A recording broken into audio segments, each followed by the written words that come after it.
If you've seen anything about the iron ore train online, you've probably had other influencers tell you that it's illegal. I'm here to tell you it is not illegal, and this is how you do it.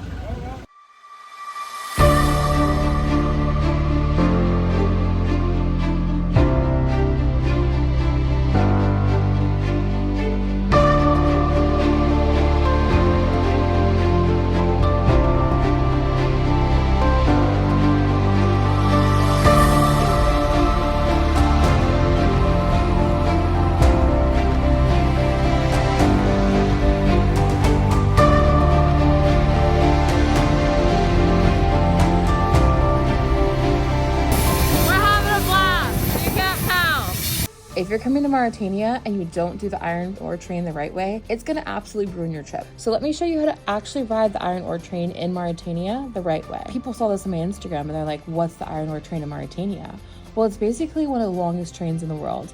It's not made for passengers, it's made to transport iron ore across the desert. And you're just kind of hopping on and figuring it out with everyone else. Unless you're me and you hire a guide, a local who's rode the train over 50 times themselves and as a tour guide. This is Mohammed. And honestly, he is my shortcut of how to do this, because while I know you could do this for close to free, it's just not my style. Also, things have changed since 2024. So as you can see, there's 2 passenger cars back there. So in 2024, the company that owns this train said, we don't want people in the iron because they want people to pay for these seats. So they banned people from getting on it in the iron ore area from a different location. But now you can get on it from Chum. It is still something you have to kind of be sneaky about though. So you go online, you read that you have 2 main options if you're trying to do this by yourself. You can either start in Ouadhibou, which is out by the coast, or you can start in an area called Zerat. This is the area where they train and the police actually monitor people coming and going and try to stop you from getting on the iron ore train. You can no longer get on in Zerat. If you want to ride the train and get iconic photos like this one with all the iron in the actual carts, you have to get on in Chum. And the difference is when you get on in Chum, you're getting on in the middle of the night. Whereas if you get on in Ouadhibou, you're getting on in the middle of the day and you're spending all this time outside in the weather, and it's Mauritania. It's gonna be hot. So what would I do if I was coming to Mauritania? Honestly, I'd hire a tour guide because it's the easiest way to get around here, especially if you only know English. And then I think that one of the most important parts of this is, what do you pack? Goggles, not sunglasses, goggles. The dust is absolutely insane. You're gonna bring a scarf. You can buy a scarf here for really cheap. I think ours costs $3 or $4 each. You want the scarf to be long enough to wrap around your head twice. And if you're with a guide or with some locals, they'll wrap it for you. Honestly, I had a cough for about 4 days after riding the train, so I wore an N95 mask, but it fell off in the middle of the night.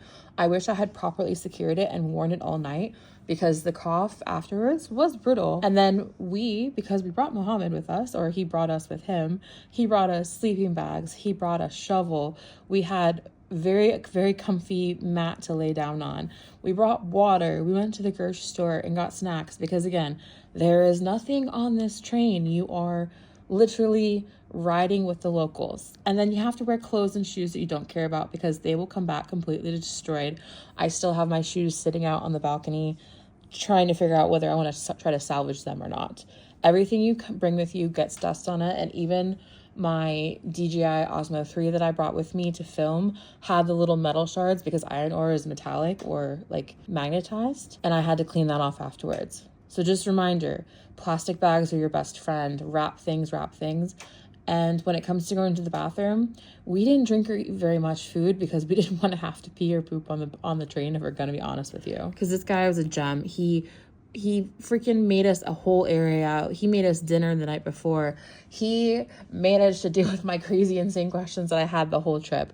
Truly one of my favorite tour guides I've had to date traveling around the world. And I think, like, when it comes to best time to go, I think that's easy to say. You come in wintertime. I think April is the very latest I would go. I don't even know if I would go in April. I would say anywhere from November to February is like prime time to go, when it's actually a little bit cold in the nighttime. And you absolutely should do the route from Chum to Ouadhibou and not the reverse, because you get the full effect of actually sitting in the iron. But then there's like some things to remember. Like, this isn't a guided tour. There aren't rules. We were hanging off the side of the car. It was dangerous. Like, it's not something everybody should be doing. And honestly, we scared Muhammad a little bit by doing that. But like, if I'd fallen off, and I would have been stuck in the desert, and I don't know what I would have done. Guys were jumping between carts, and we were playing soccer on the top of our cart. We brought a speaker that is still covered in dust. But remember that this isn't like a tourist activity. There's no guided tours. Yeah, you can hire someone to come with you, but there's no rules. You have to be aware of your stuff. If there are people getting on the car asking for money, they're fake. They're not real. They're just, unfortunately, locals trying to scam you out of some money. It's good to go in a group. It's never anything that I would do by myself as a solo individual person. Even if I were to come back again, I at least want to bring with a friend, because there's always safety in numbers. So would I do it again? Honestly, yeah, I'm actually going to go again next year.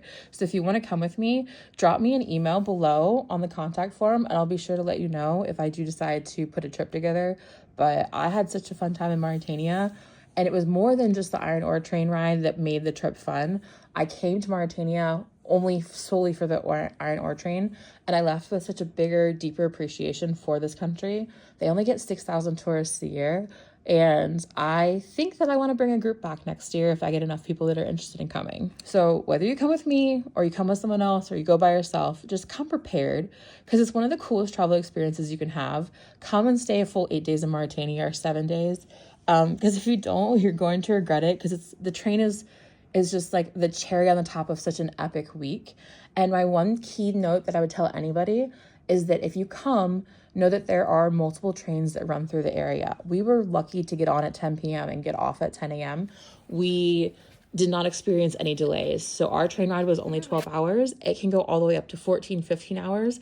And if the train gets stuck, then it gets stuck and you're on it. Vice versa, you can get on something called the passenger train, which isn't as cool. It is still riding in the cars, but it is only a 7-hour ride, because you have to get off at an earlier stop point, because it's all about getting off the train at the right time. So I'd always recommend giving yourself that one extra buffer day in Choom, so that like if the train that you want to ride, the 12-hour train, isn't coming through on the day that you happen to show up in Choom, you can go take a rest in a tar and then come back the next day and try it.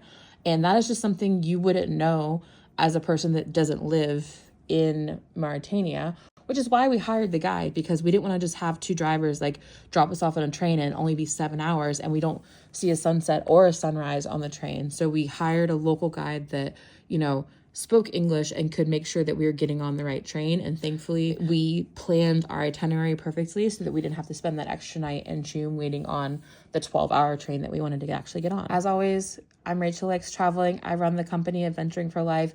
If you ever want to come on any of my girls' trips, whether they're crazy or just heading to the beaches in Greece, the link for all my trips is down in the caption, and I'll see you guys in the next one.